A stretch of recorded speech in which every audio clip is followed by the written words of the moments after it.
sin límites, porque tu vida es hoy. Con el doctor Rafael Ramos.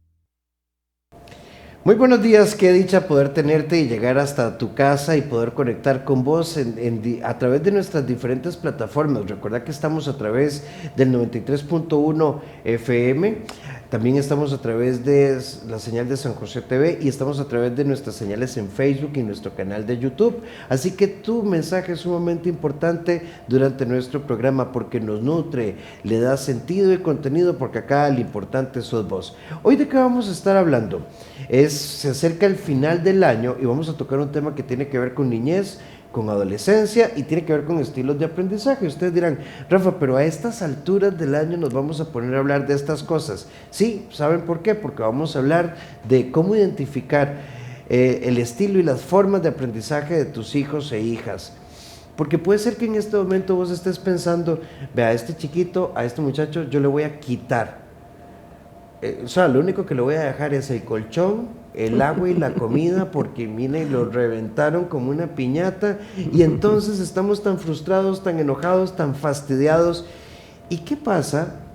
Habrá algún porcentaje de chicos y chicas pues que tal vez no ha colaborado desde lo actitudinal, pero ¿qué pasa si estuviéramos frente a una forma de aprendizaje que no calza en el sistema? Y detrás del enojo, la frustración, los regaños y el castigo hay angustia, miedo, preocupación, tensión y expresiones donde, no sé, tal vez le has dicho a tu hijo, hija, ¿sabes qué? Es que vos no tenés cabeza, es que mira, ve a tu prima, ve a tu hermano. Y si hubiera algo detrás que no estamos contemplando que puede potencializar en positivo el aprendizaje de nuestros hijos e hijas. Hoy estará con nosotros Natalia Calderón, una excelente psicopedagoga, ya vamos a venir con ella, pero antes nos vamos a Confía en Vos, nos vamos con la doctora Giovanna Calvo y vamos a hablar de esto. ¿Sos consciente de todo lo bueno que te pasa? Ya volvemos.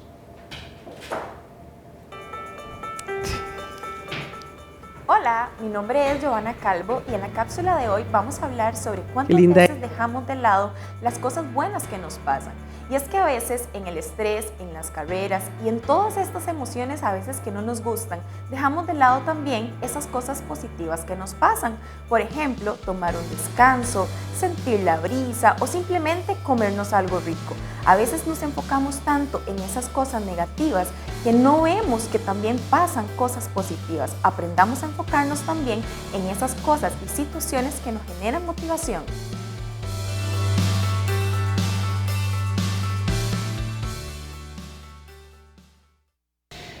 Así que bueno, formas y estilos de aprendizaje, y yo también estoy aprendiendo. Yo hablaría claramente, es más el área de Nati, yo hablaría de estilos de aprendizaje, pero vamos a aprender algo nuevo con ello. Hay nuevos enfoques que nos hablan de formas de aprendizaje. Natalia Calderón, psicopedagoga de Natsela, creadora, ¿verdad? La levadura de disciplina positiva en nuestro país y demás. Nati, qué bueno tenerte ya por tercera vez, ¿verdad? Ay, sí, ya no sé ni cuántas, pero yo siempre feliz y agradecidísima con ustedes por la invitación. No, a mí me encanta tenerte, es que la agenda de doña Natalia es complicada. Nati, yo cuando estábamos haciendo la agenda de este último trimestre, quise tirar, porque más o menos hoy es 25, de aquí a un mes, unas 4 o 5 semanas, ya estamos saliendo del curso lectivo. Y entonces uno empieza a escuchar papás que dicen, mire, lo voy a mandar donde la abuela para que vaya a coger café, mire, es que le voy a quitar todo, hay frustración, hay tensión, y yo podría entender que tal vez hay algún porcentaje de chicos y chicas que tal vez han tenido alguna dificultad por la parte actitudinal, conductual, que aún así tendríamos que entender por qué no lo asumen. Pero tal vez estamos siendo hoy, ¿verdad? Nos sentimos frustrados y en criar, crecer y sanar, vos hablabas, que es tu último libro, de que cuando yo le digo al hijo o a la hija, pero es que usted no se da cuenta que yo me mato, que yo me sacrifico, que usted lo único que tiene que hacer, estoy proyectando toda mi frustración, sí. Porque ayer casualmente hablaba con una colega, Nati, con Stephanie Vilches, y estábamos grabando un podcast y estábamos hablando del hijo ideal. Ajá, y el hijo real. Y el hijo real, ¿verdad? Y entonces lo que uno cree que va a hacer, claro. Y lo que, como en Wish, y lo que te llega, así, ¿verdad? A lo que pedí, lo que me llega. Entonces, Nati, ¿cómo le entramos a este tema para que de aquí hacia diciembre, incluso diciembre, enero, pensando hasta en procesos de recuperación, procesos de apoyo. ¿Cómo entendemos, y lo voy a poner para muy directo, lo que a vista de muchos padres es un fracaso escolar desde las formas y el estilo de aprendizaje?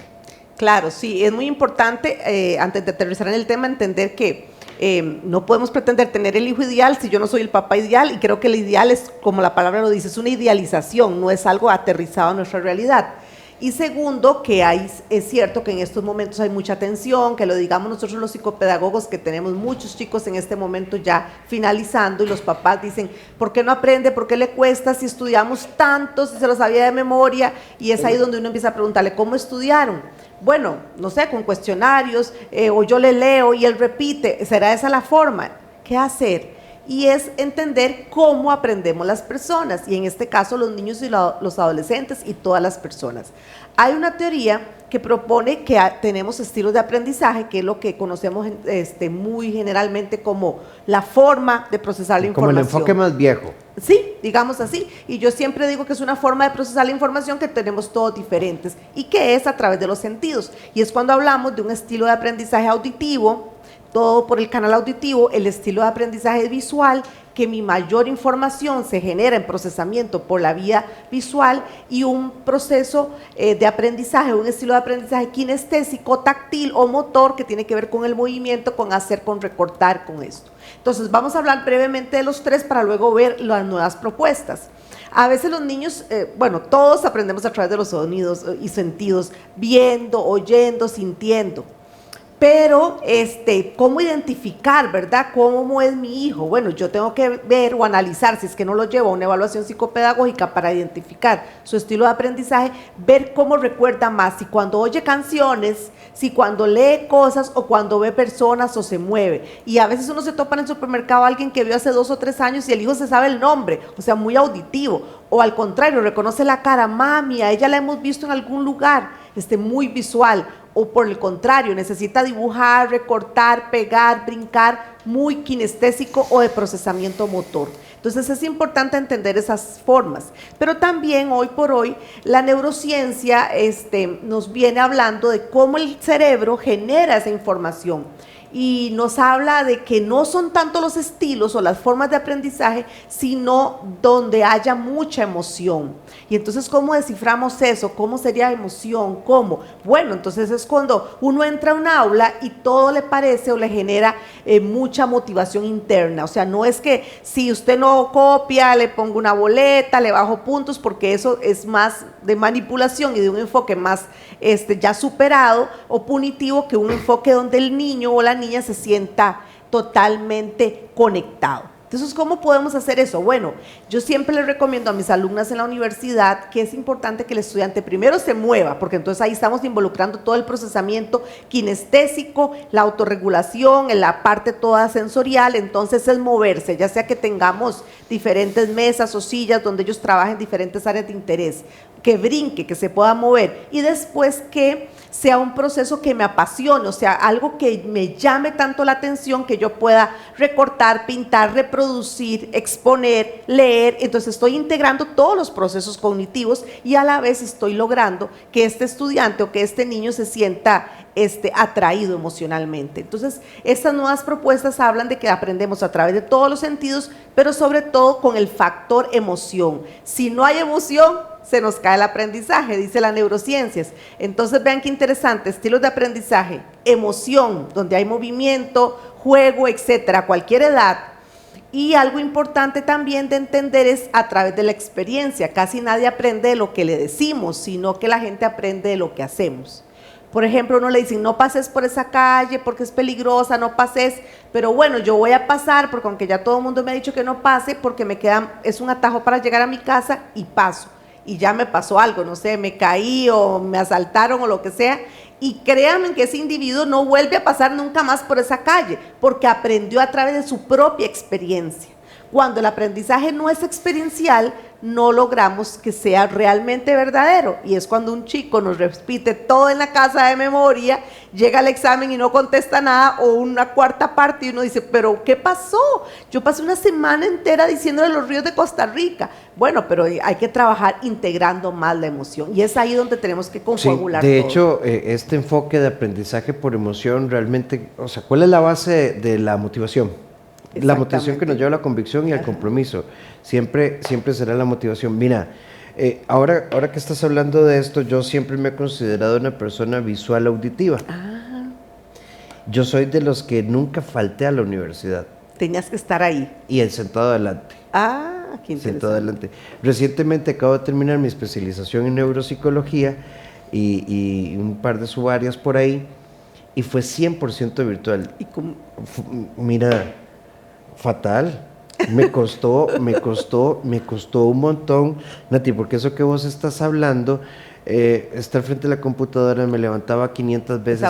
A veces me daba cuenta que estaba leyendo, y no sabía que estaba leyendo. Total. Entonces, verás que realmente me encantó terminar, porque ser neuropsicólogo es algo que quería hace mucho tiempo. Sí. Pero ¿a qué precio? Dice, llegué. Ay, pero me encantó terminar y darme cuenta que el aprendizaje virtual no es para lo mí. mío. Entonces, y puedo decirte, bueno, y pasé algunas materias porque Jehová ha sido maravilloso, ¿verdad? Pero qué importante es poderlo identificar, porque en cuanto al factor emocional, no tenés idea la guerra interna que yo me hice. Claro. Porque ganas de dejar eso botado fueron 1000. Pero ahí está unido también tu madurez emocional y los deseos intrínsecos de terminar, ¿verdad? Exacto. Este deseo intrínseco, que no sucede con los chicos. En la mayoría, el 99.9 no sucede, ¿verdad? El colegio, yo ahora estoy haciendo una práctica de psicología educativa en una escuela y uno ve que los chicos ya ven el reloj, cuánto falta, aman los recreos, hagan jugar, aman salir. Entonces lo que no tanto es como estar receptivos, o sea, no es sentar a un niño y que recibe información, eso a los 10, 15 minutos está saturado. Es como, por ejemplo, decir, bueno, vamos a ir al corredor y vamos a hacer esto, ustedes con esta ficha, ustedes esto, y actividades como, ¿qué sé? ¿Qué quiero aprender? ¿Y para qué me sirve? Entonces un grupo es, ¿qué sé? No sé, del bullying. Este otro grupo, ¿qué quiero aprender del bullying? Y el otro, ¿para qué me sirve? Y luego nos cambiamos de grupo y eso genera muchísimo entusiasmo, alegría, rotación, y ese aprendizaje se va a dar porque nace de ellos. Pero cuando pretendemos, como mamá, le voy a leer, y yo he tenido mamás en la consulta que le leen a los chicos hasta de 5º año, y yo le decía, pero ¿por qué le lee todos los libros? Ay, no, es que a él no le gusta leer. Entonces yo le leo y él se queda como acostado recibiendo, y me pongo a pensar, este chico cuando vaya a la universidad, ¿quién le va a leer? Ese es el tema, ¿verdad? Que los muchachos tenemos que darles. La crianza se trata de brindar herramientas, no de solucionarles la vida. La crianza no debe verse como una autopista llena de normas, de tráfico, de lesiones, de boletas y castigos, sino como un bosque donde yo voy a acompañar ese árbol, que crezca, que caigan las hojas, que se vuelvan a levantar, y mi trabajo es acompañar un proceso, no dirigir una autopista. Hay que cambiar un poquito el enfoque. Sí, ahora lo que pasa, Nati, bueno, y quiero decirlo de una vez, ustedes pueden entrar al Instagram de Nati, es muy fácil, Nat, de Natalia, y Cela, con C de casa, ¿verdad? C-E-L-A. ¿Por qué? Porque hay una serie de recursos gratuitos, talleres gratuitos, charlas, conferencias, pero también hay cursos de pago y no son caros, que vale la pena, sobre elementos de crianza, porque vamos a ser realistas. Yo voy a ponerlo como en este plano. Yo soy el electricista. Ajá. Yo soy ingeniero industrial. De pronto yo trabajo en mecánica. Yo trabajo en una recepción. No sé ni costra. Exacto. Sobre aprendizaje. Entonces los que hacemos los papás, venga, siéntese, sí, saque el cuaderno. Sí. Empecemos. ¿Pero qué es esa cochinada y este desorden? Vuélvalo a hacer y aquel pleito. Y hasta que no se lo aprenda, no se levanta de aquí. Y eso es lo que hacemos. Sí. Entonces, ¿cómo empiezo yo a conectar con esta? Porque es frustrante, ¿verdad? Es frustrante porque realmente lo hacemos con una muy buena intención. Claro que sí, total. Pero mientras yo digo, bueno, mientras está brincando, no quiere estudiar, ¿cómo lo conecto con la emoción? Ajá. Para que el chiquito diga, ay, mami, es que a mí las tablas de multiplicar mira, es una felicidad, porque las amo. Eso no pasa. Eso no pasa en la vida real. no. Pero bueno, veamos algún ejemplo, valga la redundancia. Si mi hijo es muy kinestésico y tiene que estarse moviendo, entonces ¿por qué no agarrar una bolita de tenis o algo? Y mientras se le va dando una pared va diciendo, los ríos de Costa Rica son importantes, y le hace hasta un sonidito, ¿verdad? Que yo logre relacionar el sonido con lo que estoy haciendo, con el movimiento, y ahí pongo en práctica muchas cosas. Entonces requerimos paciencia, prudencia, apertura, y este último componente que voy a plantear, que no por eso menos importante, formación. Tenemos que formarnos, porque papás, mamás, abuelitos, abuelitas, no tenemos que saber de pedagogía, o sea, no es nuestra obligación, así que no nos sintamos mal. Pero hoy en día, vos tenés canal de YouTube. Sí. ¿Verdad? Y ahora, recientemente, no sé si es que te descubrí en TikTok, pero es aquí, todos los días. Y en Spotify los podcasts. Y está aquí todos los días Nati con TikTok hablando mucho de aprendizaje, emociones, disciplina, pero son recursos para nosotros. Claro, total.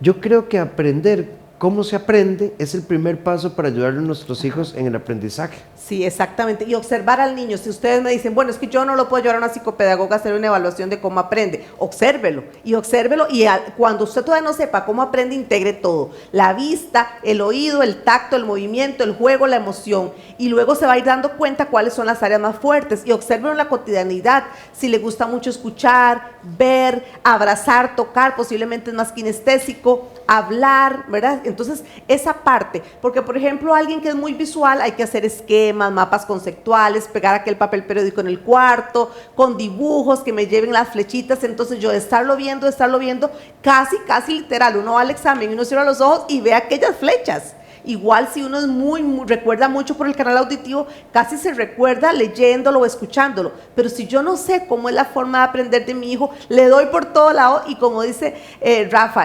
repita, hasta que no se lo aprenda no se levanta de aquí. Se aprendió todo. Y llega el examen y le hacen una pregunta que no era de las que estaban ahí, entonces ya exactamente estoy perdido. Hoy estamos con Natalia Calderón en Sin Límites, hablando de estilos de aprendizaje y por qué en este momento, porque tal vez si la curva, y es que esto es interesante, una cosa son las calificaciones y otra cosa puede ser el aprendizaje. A veces hay aprendizaje, pero el modelo de evaluación no nos ayuda. Pero bueno, también yo creo que estamos en este sistema y hay que hacer lo mejor que podemos en ese sistema. Recuerda FIDECR, nuestra página, para que nos hagas llegar tu comentario. Nati, cuando yo empiezo a darme cuenta de que mi hijo tiene una dificultad, no necesariamente tenemos un problema. ¿No? Puede ser un tema de... Yo no sé si a vos te ha pasado, me corregís si el ejemplo no te parece, como cuando uno tiene la compu y uno no sabe, no imprime. Sí, exacto, y uno no sabe qué tocarle. Pero uno le está dando ahí por todo lado. Lo primero que uno debería aceptar es que, yo no sé, ¿no? Pero uno se pone a darle y pierde todo el día. Y la desconfiguró toda. Además ya me da chicha, estoy fastidiado porque no funciona. Y al final tengo que terminar llamando al técnico que llega en 20 minutos. Sí, y resuelve. Y resolvió. Bueno, yo creo que así es un poco la paternidad. También. Empezamos como, usted tiene... Por todo lado. Y entonces ya en septiembre, octubre, noviembre, corremos donde la psicopedagoga. Sí, desgraciadamente a veces lo dejamos para el final y pasa exactamente igual, porque nosotros tomamos modelos de la crianza de nuestros padres. Entonces, si yo repetía como lo era antes, porque así eran los estilos antes, repetir, aprender todo de memoria y no se levanta de ahí, lo hacemos con nuestros hijos. De repente ya les leemos, de repente les corregimos, de repente les ponemos el famoso cuestionario que la gente dice, sí funciona, pero es memorístico, realmente no hay razonamiento, el niño no está aprendiendo, está memorizando, que son cosas diferentes. Y algo que dijo Rafa muy importante, una cosa es la curva de calificaciones y otra cosa es saber si el niño está aprendiendo y aprender con H, que es como de aprender. Entonces, por ejemplo, si yo le digo a mi hijo, no sé, te estamos hablando de la colonización en 5º grado, que él nos exponga a nosotros como si fuera una exposición. Cuando mi hijo domina y me lo puede explicar, es cuando yo digo, ya lo sabe. Entonces recuerde que esta es una herramienta que le puede servir muchísimo a usted papá, a usted mamá, docente, cuidadora, abuelita. Si su hijo lo puede explicar, o su hijo, o su estudiante, niño, adolescente, lo puede explicar con sus propias palabras, todo está dicho. Pero si lo repite de memoria como está en el libro, lo perdimos, porque en realidad no logramos nada. Si yo le cambio la pregunta, el chico ya no va a saber de qué estamos hablando. Sí, hay un un artículo que leí hace años que me parece muy hermoso, que va alineado con lo que plantea Nati, que es, claramente esto no aplica a todos los estilos y formas de aprendizaje, que es el aprendizaje por exposición. Ajá. Voy a ponerte un ejemplo. Yo no escucho reggaetón por elección consciente. Pero de pronto uno está en el súper y suena ahí, papi, no sé. Dame la gasolina. Y uno empieza a tararear la canción. Exactamente. Y uno se la sabe. Sí, es curioso. Ajá. Entonces, en este artículo se planteaba que los procesos de presión bloquean la capacidad de adquirir, de asumir, de integrar el aprendizaje. Totalmente. Porque hemos asociado, sobre todo, el repaso en casa a gritos, pleitos y tensión. Mientras que si uno deja que el niño repite y uno le repite y uno le lee, sin el estrés de la nota, el aprendizaje por exposición tiende a fijarse a largo plazo y además con un pequeño estímulo es como que si se reprodujera. Sí, es totalmente, porque al haber esa apertura, que no hay la presión, entonces lo que hace el proceso es como una metacognición, lo que hace el cerebro es como agarrar toda esa información y uno la tiene ahí y no se da cuenta que la sabe. Pero cuando hay tal presión de que no se levanta de aquí, que no puede ir a los juegos de video, que no puede hacer esto, no puede comer hasta que lo repita de memoria, yo me lo aprendo de memoria, ¿verdad? Pero en el momento, y ya mañana no me lo sé. Y esto se ha comprobado. 8 días después se le hace el mismo examen a los estudiantes que todo lo memorizan y no se acuerdan de nada. Y muchos papás dicen, no importa mientras salga bien la nota. No, sí importa, porque ¿qué va a hacer cuando llegue a la universidad o cuando llegue a practicar una profesión o oficio? Ya se me olvidó lo que vi o lo que leí. No, este proceso metacognitivo es agarrar el proceso y integrarlo a la cotidianidad. Y eso es lo que queremos también que suceda en las escuelas y en los colegios, que nos sentemos y digamos, bueno, estamos muy estresados, vamos a hacer una pausa activa, o vamos a comer una proteína, o vamos a respirar, nada de tele en ese momento, a tomar agua, o algo que, ¿verdad? Que una barrita, algún snack que nos ayude como a conectarnos, vamos a dar un tiempo y regresamos. ¿Cuánto tiempo? Yo siempre digo 25, 30, 35 minutos con pausas. No podemos hacer 2 horas seguidas y el chico ahí desfallecido. ¿Cuánto falta? ¿Cuánto falta? Porque ya realmente él está en cerebro primitivo reptil, ya no está ingresando nada de información. Lo que hay es presión, temor y mucha angustia. Un saludo a Fabiola Fallas, a Yamila Ojeda, a Marlene Flores, a Josué Antonio. Nora Segura dice, excelente programa. Natalia, ¿cuánto me ayudó con el aprendizaje con mi nieto Carlos Daniel? Ay, sí. Muchas gracias. Tenemos que divorciarnos entonces de la presión, pero para divorciarnos de la presión respecto a nuestros hijos tenemos que ser conscientes de nuestra frustración. Exacto. Y ustedes saben cómo es esto, la típica expresión cuando los padres o madres le decimos a nuestros hijos, vaya, acuéstese, usted está cansado. Vaya, y es uno el que está cansado. El que está cansado. Entonces, o póngase el suéter, mucho frío, es uno el que tiene frío. Cuando yo proyecto mi frustración y mi tensión en el aprendizaje de mis hijos, es un caos. Ahora, Nati, volviendo a estilos y formas, ¿cuáles son las mejores maneras de darme cuenta en casa de que tal vez estoy frente a un estilo de aprendizaje diferente? ¿Cómo podría identificarlo? Okay. Obviamente la mejor manera es con test, ¿verdad? Pero en casa no podemos aplicar los test. Entonces, por ejemplo, si el chico es muy kinestésico, muy motor, vamos a notar que se está moviendo constantemente en la silla, que está haciendo así con el lapicero, con el borrador, que está moviendo el pie, haciéndolo para acá. Entonces, y uno es quédese quedito, toda esa energía está por todo el cuerpo. Ahí lo ideal es que este muchacho, niño, adolescente, se levante, haga así con la bola, lo mueve, camina alrededor y vaya hablando, o sea, que realmente pueda moverse. Si es por la parte auditiva, yo empiezo a leer o él empieza a leer y al final, como nos ha pasado muchas veces, no sé ni qué estoy leyendo porque no entiendo nada, y uno dice, bueno, no es por aquí, entonces empezar a entender, ¿aprende más por la vista o aprende más por el oído? O la mayoría de personas unen los dos sentidos, vista y oído. Ok, si no se mueve tanto, podemos detectar que él tal vez sea más visual. Entonces ocupamos post-it de colores, tiritas de colores, lapiceros de colores, pilot, cartulinas donde uno ponga una pregunta o un ejemplo y levante el post y abajo venga la respuesta. Entonces ahí va a estar la emoción, la innovación, la parte visual muy enfatizada. Y si es más auditivo y nos damos cuenta porque recuerda muchísimo los nombres, no recuerda cuándo fuimos ahí o dónde fuimos o por dónde pasamos, pero recuerda cómo se llamaba el lugar, cómo se llamaba el propietario, cómo se llamaba la cafetería o el restaurante. Entonces es muy auditivo, nos va a servir más que él mismo explique y que lo grabemos para que él se escuche. Entonces vean qué interesante, cuando yo explico algo o lo leo en voz alta y luego estoy siendo grabado hasta en el propio celular y luego yo me escucho y me escucho. Entonces voy integrando eso a mi procesador. Entonces ahí podemos ver esas tres formas, digamos, de aprender.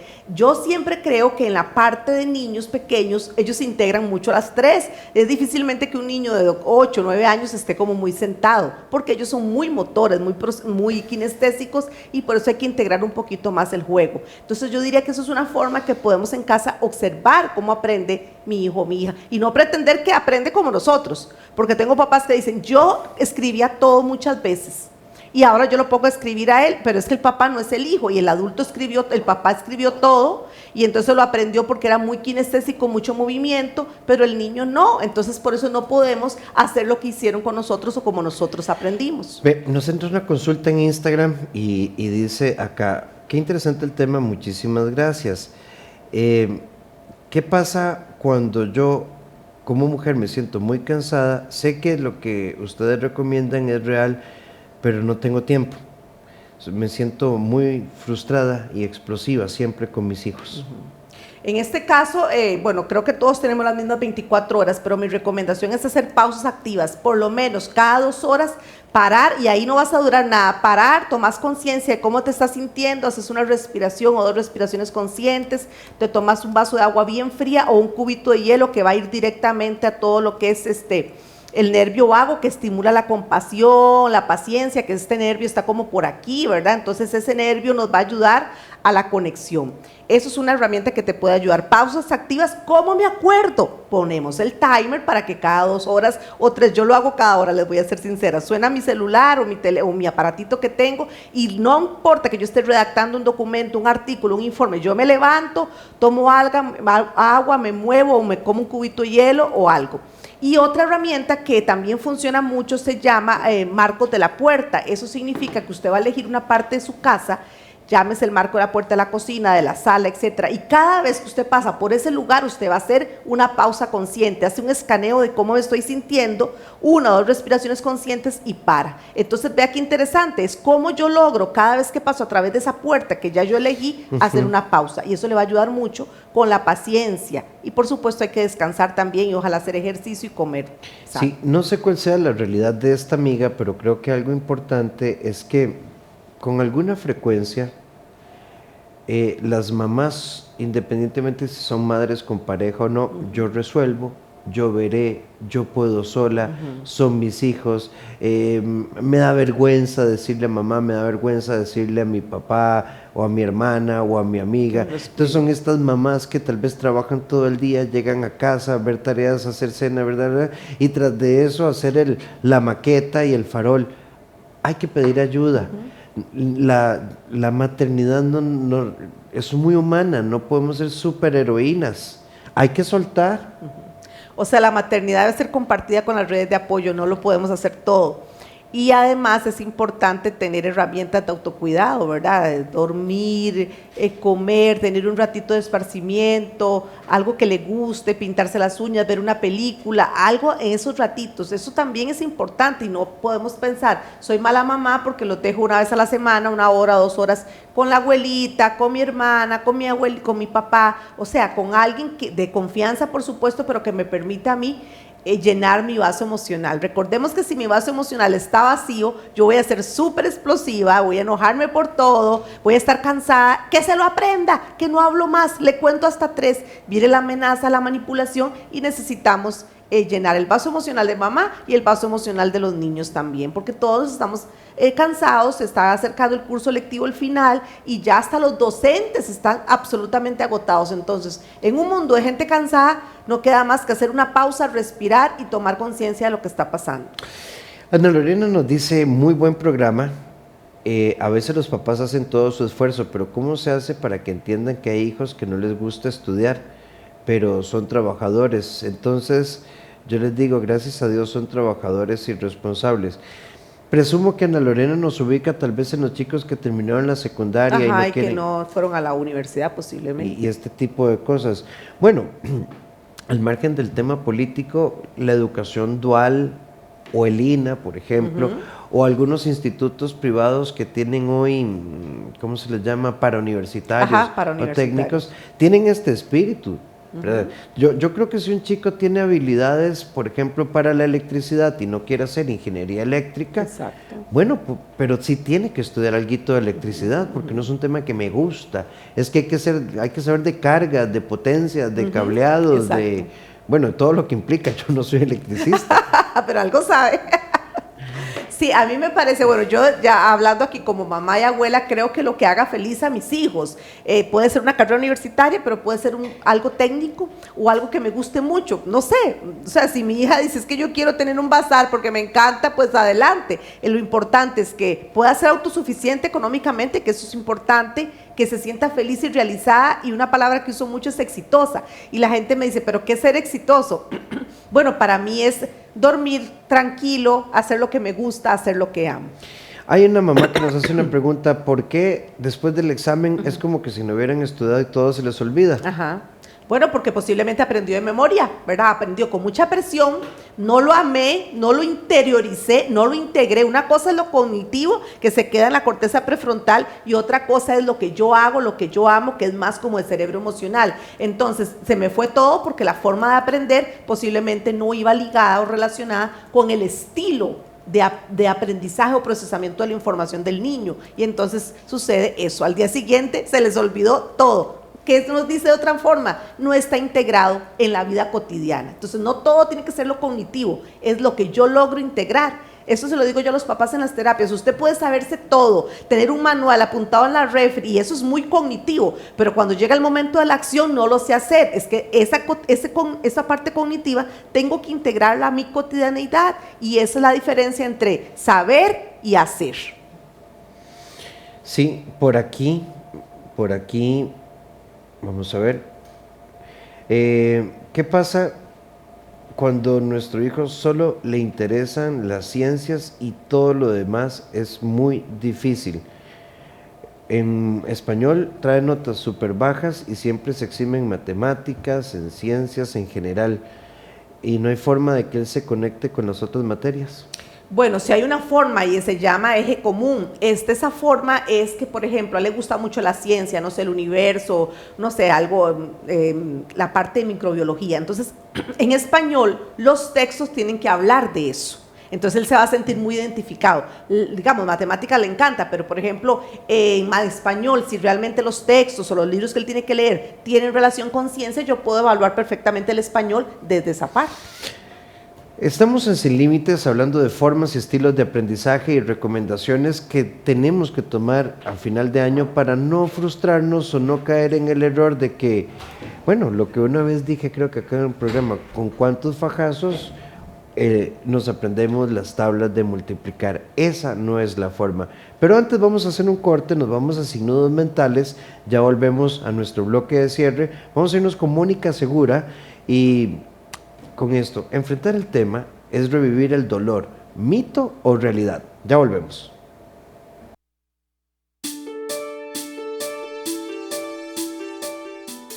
¿Te ha pasado que te da vergüenza reconocer parte de tu historia y mucho menos contarla? Soy Mónica Segura, psicóloga, y hoy quiero conversar referente a eso.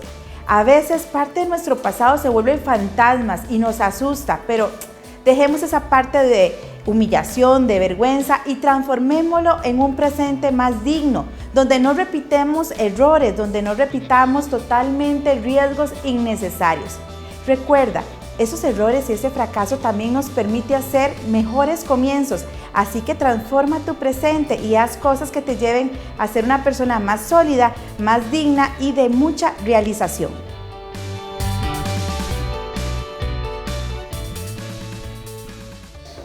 Qué bonito, realmente, Nati, estamos Bueno, técnicamente ya cumplimos nuestro segundo aniversario. Ay, qué lindo. Que tendremos un programa especial el 15 de noviembre de 2 horas, de 10 a 12, haciendo una recapitulación de diversos temas en nuestro segundo aniversario. Qué bonito tenerte a vos también acá, dentro de las personas que contribuyen a hablar sobre salud mental, sobre salud emocional, sobre salud educativa, sobre todo este montón de cosas. Porque todo es salud realmente, ¿verdad? Qué interesante, así es. Sí, ve.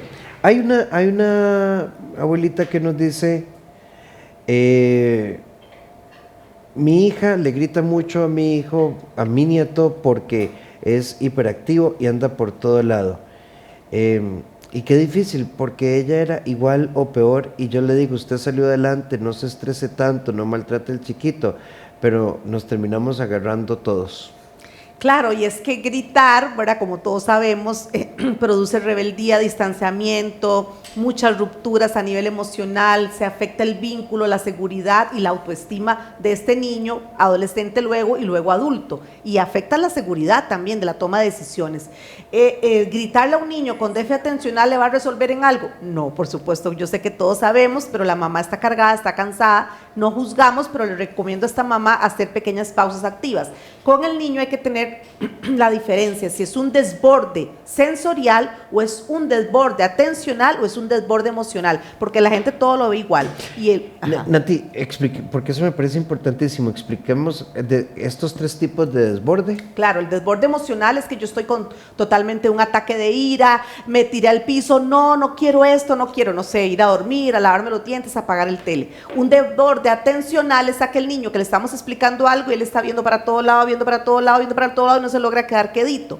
Pero más que atencional, la mayoría de niños que tienen déficit atencional, muchos niños tienen dificultades en sus funciones ejecutivas y en el procesamiento sensorial. Entonces, no es un desborde emocional, sino un desborde sensorial. Y ahí es donde el chico se tira al piso, pero no enojado, sino que da vueltas, se levanta, se mueve, agarra una cosa, agarra otra y dice, ¡quédate quedito, por Dios! No puede quedarse quedito porque él necesita autorregular su sistema sensorial y para autorregularse necesita el movimiento. ¿Qué hacemos en esos casos? Use el peso, póngalo a sostener algo, el bultito con cierto peso, eso lo ven los terapeutas ocupacionales, cuánto es el peso, ayúdeme a llevar estos libros a la cocina, un abrazo, porque es muy sensorial, un abrazo como agarrándole así pedacitos de la piel, ¿verdad? Un abracito, hay banquitos o cojines sensoriales donde el niño se va a poder mover como de goma, y si no tiene, cómprese una bola de pilates y que el niño pueda sentarse ahí y antes de irse a clases, cuando viene de clases,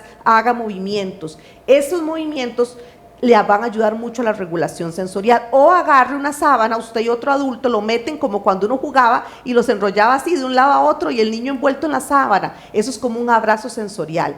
Y todos los niños, por no decir, bueno, casi todos que tienen déficit atencional, la gente dice, es que es muy inquieto. No, estamos frente a un desborde sensorial y lo que necesita es esa contención, no de ya, mi amor, tranquilo, o se quedito. Lo que necesita es un acompañamiento y una contención sensorial, por eso hay que tocarlo, poner los chalequitos de peso que sostengan una cosa o la otra, una bolita, moverse y poder, no sé, burbujas, tomar agüita, algo que les ayude a que su sistema sensorial empiece a conectarse otra vez. Pero eso no es un desborde emocional, porque no es que está con un ataque de llanto, sino es que no logra encontrar su propio cuerpo, pareciera una cosa extraña de explicar, y necesita volver a su centro. Y esto pasa constantemente en los niños con déficit atencional. Pedirle a un niño con déficit atencional que se quede quedito es como pedirle a alguien zurdo que escriba con la mano derecha, o pedirle a un árbol de naranjas que nos dé manzanas. O sea, esa es su realidad y hay que ser respetuoso con este proceso.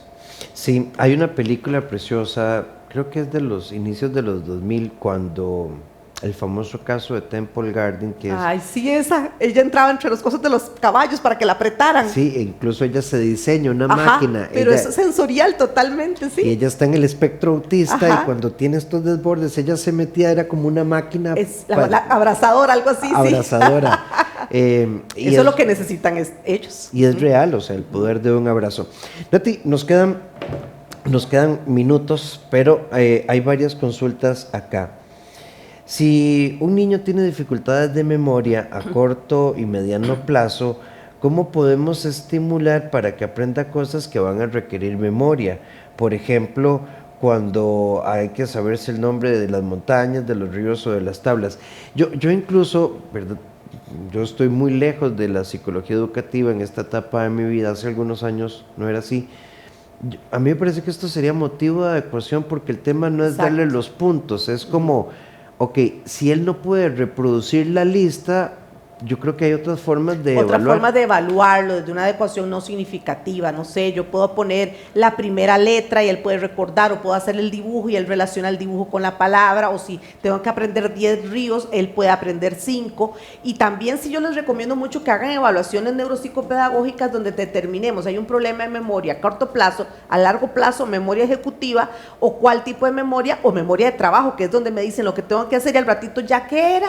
¿Por qué? Porque cuando ya yo sé cuáles son las áreas o todas las áreas de la memoria afectadas, desde la terapia o de la intervención psicopedagógica se puede abordar. A través de las funciones ejecutivas reforzamos memoria en todas las áreas. Y eso es algo que los niños, bueno, los adolescentes, incluso lo trabajamos con adultos mayores, es algo que debe ser como diario, un acompañamiento para que también sea más fácil para el niño recordar y para el docente y los padres apoyarlo.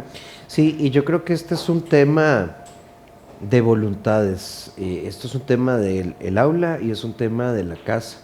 Vamos a ser realistas. En nuestro país, la gran mayoría de centros educativos públicos y un porcentaje importante de los privados tienen volúmenes, se dice. Volumen, sí. Mucho volumen, gracias. Mucho volumen. De memoria, cosas memorísticas, ¿verdad? Sí, y grupos a veces de chicos muy grandes donde pues una maestra no sé cuánto sería lo ideal como psicopedagoga, 10, bueno, en realidad 12. Entre 10, 12, pero los grupos están entre 28, 30, 32 o más. Entonces imaginemos, ¿verdad? Cómo y ese chiquito, ¿verdad? Pues puede estar en otro lugar. Por eso es un trabajo de equipo. Exactamente, es un trabajo de apoyarnos todos y ver qué se le está dificultando a mi hijo o a mi estudiante para abordarlo, no para señalarlo, gritarle, mandarle boleta o castigarlo. No es desde el enfoque punitivo, no es la carretera llena de carros, es el bosque en crecimiento, siempre la mirada hacia esa área.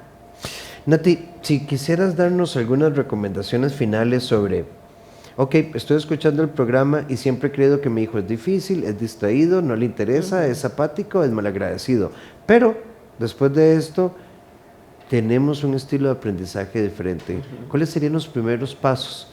Mucha observación, ¿verdad? Yo creo que el paso número 1 es observarlo, cómo aprende, pero cómo, si no le gusta estudiar, cómo aprende cualquier cosa de la vida, no necesariamente algo académico, cómo aprende, se sabe todas las canciones, se sabe el nombre de las fábulas, se sabe esto, se sabe los colores, cómo llegó ahí, y una vez que yo logre identificar, reforzar esa área, si es por la vista, si es por el oído, si es por la parte táctil, tocar, hacer, brincar, y ayudarle también a que sea emocionante. En el momento que entramos en la memoria cuadrada, para los niños se acabó la emoción, se acabó todo. Entonces, ¿por qué no hacerlo con una película, con un video de YouTube, con un día estos lo vimos, unos papás que estábamos atendiendo, le hicieron como una rayuela en el piso y él tenía que aprenderse los nombres de todos los planetas, entonces iba saltando de rayuela en rayuela, o sea, de cuadro en cuadro, iba feliz, de una forma que fue tanto de juego que él se aprendió los nombres de los planetas que ocupaba para un examen memorístico, pero fue súper divertido. Entonces yo le decía a los papás, no borren la rayuela, más bien pónganla con pintura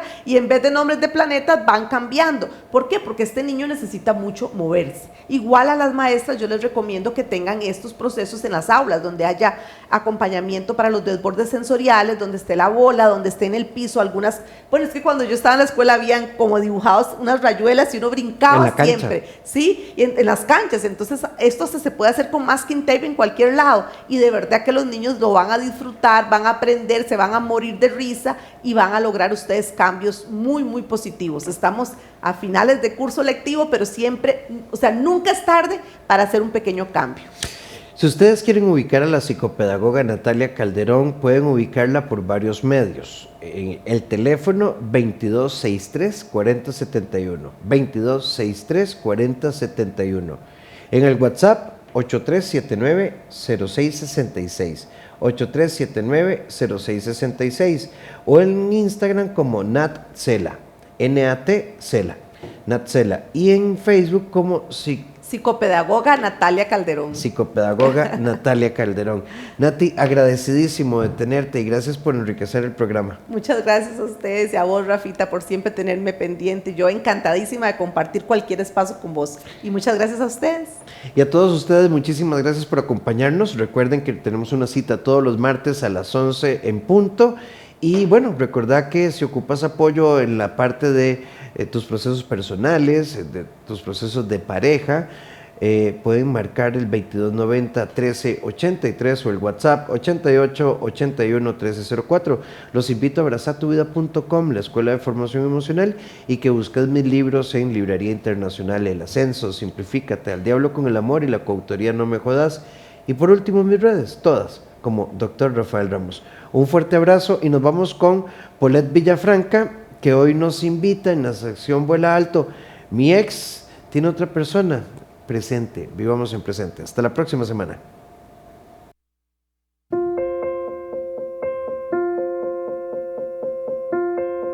Mi nombre es Paulette Villafranca, un gusto saludarte. Y bueno, si pensás que tu ex tiene otra persona y te cuestionás, ¿por qué no me buscó? Bueno, la verdad de esto es que las personas siguen sus procesos y aquí es muy importante que vos también sigas tu proceso y que no te quedes ahí esperando de alguien más que te busque, que te llame, un mensaje, un WhatsApp. Mientras estás esperando, se te pierde la vida. Viví en el presente, agradece lo que tenés, agradece lo que está llegando y sobre todo, agradece lo que ya se fue. Nos vemos en la próxima.